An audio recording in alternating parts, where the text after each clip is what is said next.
Ah, nampak tu, nampak tu. Mari kita ulah perkara ini. Mula-mula dia koyak, gapo dia panggil ni? Kubis ke gapo? Oh, cerek. Dia konyak dulu cerek tu. Lepas tu dia masuk dalam alat pengisar tu. Aduh, alat pengisar nah. Lepas tu dia buat tubik tu, serpeh hok hancur tu. Gapo nama dia nak buat ni? Kita tengok dulu deh. Kita sekelih dia. Oh, lori ni bos orang nak buat konten. Apa tu? Dia cuah dalam tu. Oh, bersih molek tempat dia deh. Lepas tu dia basuh sobat. Apabila dia basuh, dia tapis-tapis gitu lah. Dia dah. Oh. Gapo ni? Sayur kau gapo? Petebus susu. Kerek susu kali ke?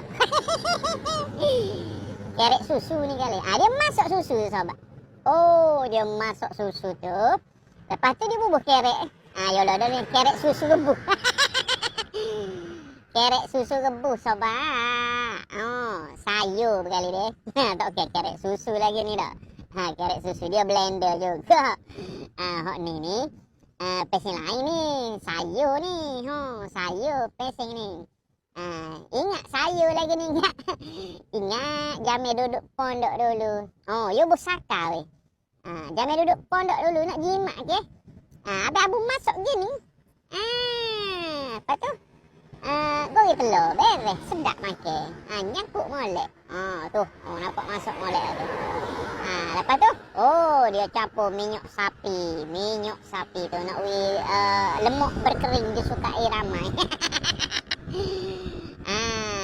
Lepas tu cuah dah tu. Minyak tu tak orang panggil tak sebati tak. Lepas tu dia letak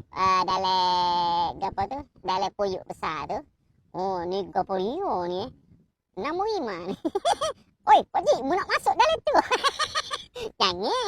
Marah orang. Itulah abu kena marah tu. Abu ulah benda gini ni orang marah. Tapi tak apa. Rama gapo dia panggil? Rama hok suprok.